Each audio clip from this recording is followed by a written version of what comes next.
前突然出现的。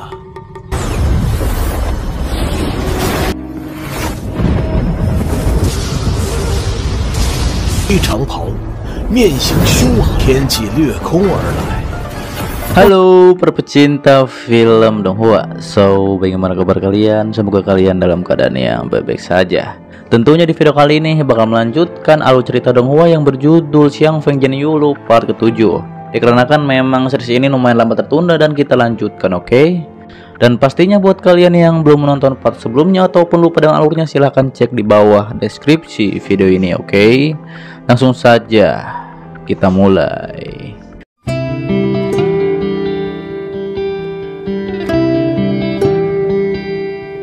Di lanjutan series ini kita diperlihatkan Kakak Feng mengajak Zhang masuk ke dalam dan mereka akan makan-makan. Diketahui itu untuk menyambut kembalinya Zhang. Namun Zhang pun mengatakan akan mengajak Nona Bai nanti malam dan itu akan ke istana. Dan itu untuk mendengarkan ajaran Xuanling.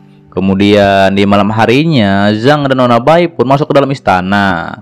Terlihat di sana ada seorang pria yang bernama Men Jinghong. Dan ia pun sedang mengajarkan ajaran Xuanling. Namun tiba-tiba saja Nona Bai pun menjadi geram dikarenakan ada orang yang menabraknya. Di saat itu Zhang pun menenangkan Nona Bai. Kemudian mereka berdua pun langsung pergi dari istana tersebut. Esok harinya terlihat di dekat air terjun Zhang pun mengajarkan tentang meditasi pada Nona Bai.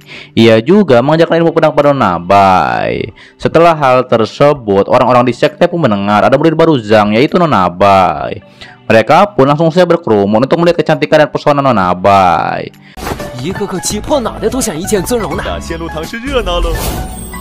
Lalu Nona Bai pun duduk sembari minum teh. Tapi tiba-tiba saja Zhang pun muncul dengan tergesa-gesa. Ia pun mengatakan banyak orang yang ingin melihat Nona Bai. Tak lama muncul orang-orang sekte. Lalu orang-orang itu pun memberikan hadiah pada Nona Bai.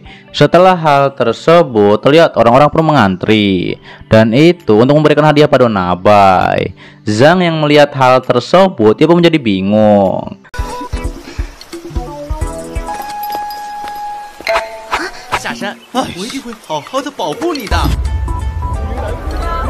Berlanjut hari-hari pun berlalu dan orang-orang tetap saja banyak yang ingin melihat Nona Bai. Hal itu pun membuat Zhang menjadi kesal. Kemudian ketika Zhang berjalan, ia pun berpapasan dengan Men Jinghong. Namun ketika Zhang menyapanya, justru ia tak meresponnya. Zhang pun menduga bahwa Men Jinghong datang kemari dikarenakan mendengar kecantikan Nona Bai. Lalu Zhang pun kembali ke tempat Nona Bai.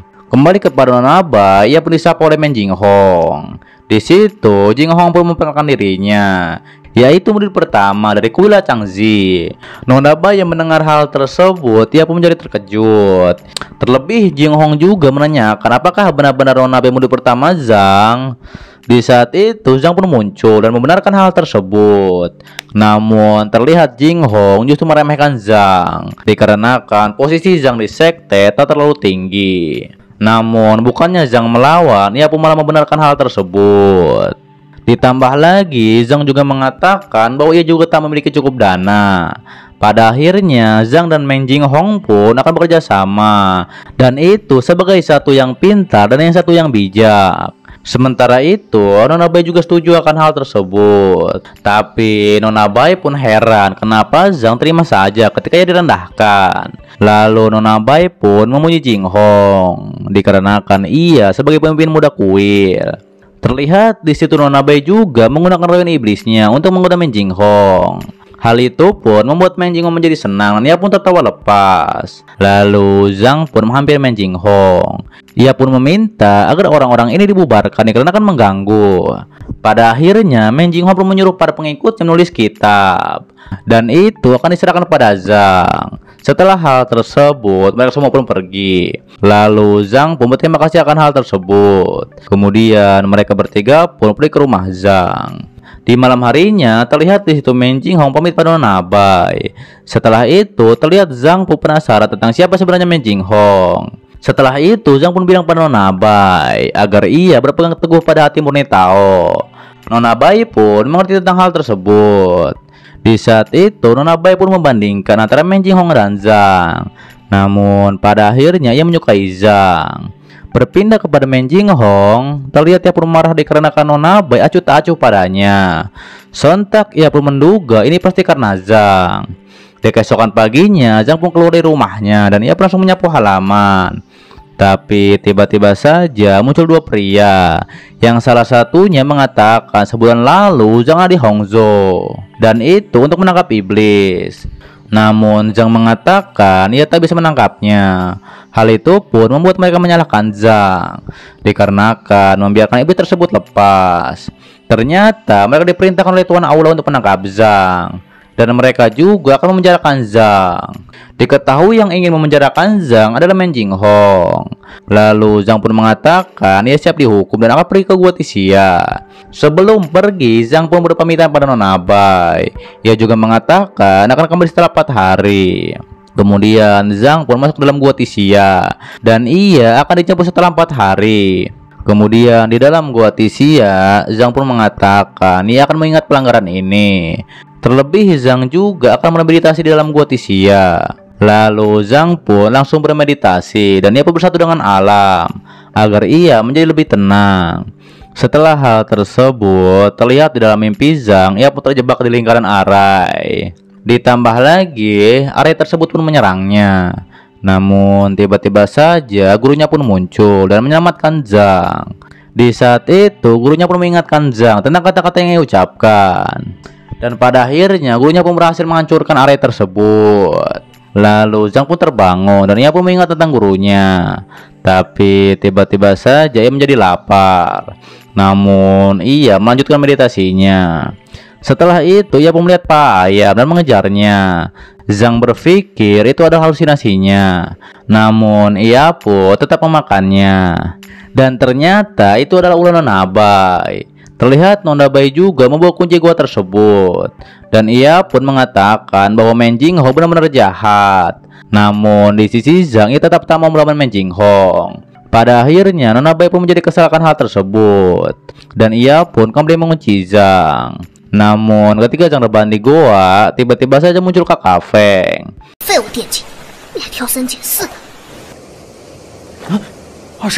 Di situ Kakak Feng pun menanyakan kabar Zhang.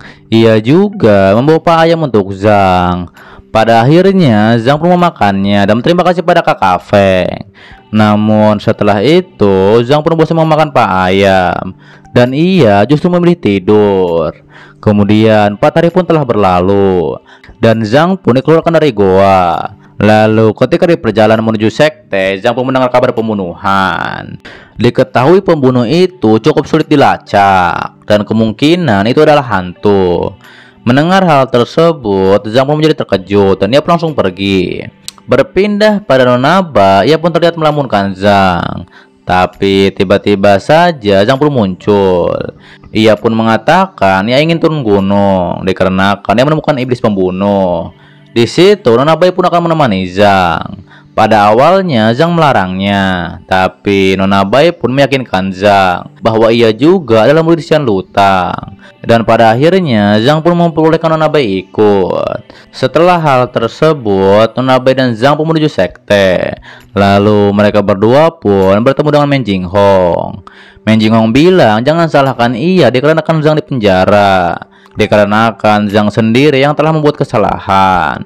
Di situ Zhang pun mengerti tentang hal tersebut dan ia juga akan melakukan yang terbaik di masa depan. Kemudian Zhang pun mengatakan bahwa ia akan turun gunung dan itu untuk membasmi iblis. Lalu Men Jinghong pun bilang pada mereka berdua untuk kembali dengan selamat. Setelah itu Nona Bai pun ragu bahwa tadi Men Jinghong berkata dengan tulus. Namun di sisi Zhang ia pun yakin bahwa Men Jinghong berkata dengan tulus. Terlebih Zhang merasa bahwa Men Jinghong tak menyukai Nona Bai dan justru Nona Bai pun malah merayu Zhang. Di sisi Zhang ia pun bilang ia tak memikirkan Nona Bai. Hal itu pun membuat Nona Bai kesal akan hal tersebut. Kemudian mereka berdua pun turun gunung. Terlihat di perjalanan Nona Bai pun sangat senang dan ia menikmati perjalanan tersebut. Lalu mereka berdua pun masuk ke sebuah restoran untuk mencari petunjuk. Tak lama pelayan di tempat makan itu pun muncul. Lalu Zhang pun menanyakan apa ada orang aneh belakangan ini. Tapi Plan itu pun tak peduli. Sontak Nona Bai pun menjadi kesal dan ia pun memarahi pelayan itu. Pada akhirnya Plan itu pun memberitahu bahwa tadi malam ada orang aneh. Orang itu pun memesan sebotol anggur dan langsung pergi. Ia juga memberitahu bahwa orang tersebut pergi ke selatan, yaitu ke Teluk. Zhang pun berterima kasih akan hal tersebut dan dia pun langsung pergi. Lalu mereka berdua menuju arah selatan dan menaiki gunung. Namun terlihat Zhang menjadi heran dikarenakan di sini tak ada jejak pedagang. Terlebih mereka tak bisa keluar dari hutan ini. Sementara itu Nona Bai pun menemukan sesuatu dan ia pun memanggil Zhang. Dan ternyata di depan mereka ada sebuah desa. Lalu mereka berdua pun memasuki desa tersebut. Terlihat Nona Bai pun curiga pada sebuah rumah dan ia pun mengetuk pintu rumah itu. Tapi ternyata tak ada respon. Dan pada akhirnya mereka berdua pun pergi. Dan itu untuk mengetuk pintu yang lainnya. Namun tetap saja tak ada orang yang menjawabnya. Tapi akhirnya ada satu rumah yang menjawab kedatangan Zhang. Zhang pun mengatakan bahwa ia tersesat. Ditambah lagi ia tak tahu jalan. Lalu orang itu pun membuka pintu. Dan ternyata itu adalah seorang kakek. Kakek itu pun mempersilahkan masuk mereka berdua. Lalu ketika mereka semua duduk minum teh, Zhang pun merasa rumah kakek ini cukup bagus, walaupun ada di gunung terpencil. Kemudian kakek itu pun menanyakan dari mana mereka berdua berasal. Zhang pun mengatakan ia biksu dari Gunung Juyi. Setelah tahu, kakek itu pun memberitahu mereka berdua sedang ada di puncak Gunung Tianmu, yaitu di desa Yunzong. Dan kakek ini bernama Chuan Li, yaitu kepala desa tersebut. Tak lama, kakek itu pun memanggil dua bocil untuk bertemu dengan Zhang dan Nona Bai. Setelah hal tersebut, Zhang pun menanyakan pada kakek kenapa ketika ia mengetuk pintu, orang-orang seperti ketakutan. Dan sebenarnya apa yang terjadi? Lalu kakek itu pun menyuruh dua bocil tersebut untuk pergi ke dapur untuk memasak. Setelah itu, Zhang pun menanyakan kembali apa yang terjadi. Terlebih Zhang juga akan merahasiakan hal tersebut. Pada akhirnya kakek itu pun memberitahu bahwa ada iblis yang merajalela. Ia juga mengatakan tentang ciri-ciri iblis tersebut. Dan namanya adalah iblis malam. Lalu kita diperlihatkan bahwa iblis malam tersebut datang ke desa. Dan ia disebut muncul dari surga. Terlebih ia juga membakar apapun yang di sekitarnya. Di saat itu kakek itu pun bilang apa yang diinginkan oleh iblis tersebut. Ternyata iblis malam tersebut ingin warga pindah dari desa Yunzong. Terlebih kakek juga mengatakan bahwa desa ini dibangun dengan susah payah. Iblis itu juga memberi waktu 1 bulan. Dan pada akhirnya ia pun mulai membunuh. Zhang juga menanyakan apakah iblis malam memiliki keanehan. Sontak kakek itu pun mengingat bahwa iblis malam memiliki telinga tajam. Ditambah lagi ia juga bercakar dan bersinar di bawah sinar bulan. Di saat itu Zhang pun bertekad akan membunuh iblis tersebut. Namun kakek mengatakan ia sudah mengundang orang dan itu untuk membunuh iblis. Namun justru mereka malah menipu desa dan kabur. Dan pada akhirnya Zhang pun tak diperbolehkan untuk ikut campur dalam urusan ini. Lalu kakek itu pun menyuruh mereka berdua cepat pergi. Di saat itu Nona Bai pun bilang ia ingin tinggal beberapa hari di sini. Dan itu sebelum iblis tersebut muncul. Terlihat Zhang pun mengerti apa tujuan sebenarnya Nona Bai. Dan pada akhirnya kakek itu pun setuju akan hal tersebut. Namun mereka berdua harus cepat pergi sebelum iblis tersebut muncul. Berlanjut Zhang dan Nona Bai jalan-jalan di desa Yunzong. Di situ Zhang pun bertekad akan membunuh iblis. Terlebih Nona Bai sebagai putri iblis, ia pun tak tahu tentang iblis ini. Lalu mereka berdua pun melihat warga. Terlihat di situ warga desa sedang mengasah senjata mereka. Di saat itu Zhang pun langsung saja menawarkan mantranya. Sontak di situ Nona Bai pun langsung mendorong Zhang, dikarenakan mereka tak akan menerimanya. Kemudian Zhang pun melihat 2 gunung Tianmu. Di saat itu ia pun tahu dari buku yang ia baca di sekte. Ternyata di gunung tersebut ada 2 danau. Hal itu pun digunakan oleh warga. Ia juga menceritakan tentang sejarahnya, yaitu dewa mengubah gunung Tianmu menjadi 2 danau. Diketahui itu untuk menekan iblis yang akan selalu muncul. Tapi ternyata itu hanya di dalam legenda. Ditambah lagi ada harta karun di gunung Tianmu. Namun sayangnya tak ada yang bisa menemukannya. Setelah itu Zhang pun bilang pada Nona Bai. Ia pun mengatakan bahwa iblis malam berniat menghancurkan dua danau, dan itu untuk membebaskan iblis kuno. Namun Nona Bai ragu akan hal tersebut. Pada akhirnya mereka berdua pun kembali ke rumah kakek. Ketika di jalan mereka pun bertemu dengan kakek. Tapi kakek pun langsung pergi dikarenakan ia akan memperkuat pertahanan sebelum iblis muncul. Lalu ketika Zhang duduk, ia pun melihat dua bocil. Terlihat dua bocil tersebut sedang membuang air, dan Zhang pun langsung menolongnya. Terlihat ia menolong dua bocil tersebut dengan mantranya. Terlebih Zhang juga membantu memasak dan membersihkan halaman, dan itu dengan mantranya. Terlihat dua bocil tersebut terbang menggunakan sapu. Mereka pun sangat senangkan hal itu. Setelah hal tersebut, Zhang pun mengatakan pada Nona Bai bahwa kekuatan Taois bukan hanya untuk membunuh iblis. Lalu berpindah pada kakek yang sedang memimpin warga, dan itu untuk melawan iblis. Tak lama Zhang dan Nona Bai pun muncul. Kakek itu pun menyuruh mereka berdua bersembunyi. Diketahui itu untuk melindungi warga selama pertempuran. Tentu saja bersambung di part 8 dan seterusnya. Dan ini merupakan alur cerita Dang Hua Xiang Feng Jian Yulu part ke-7.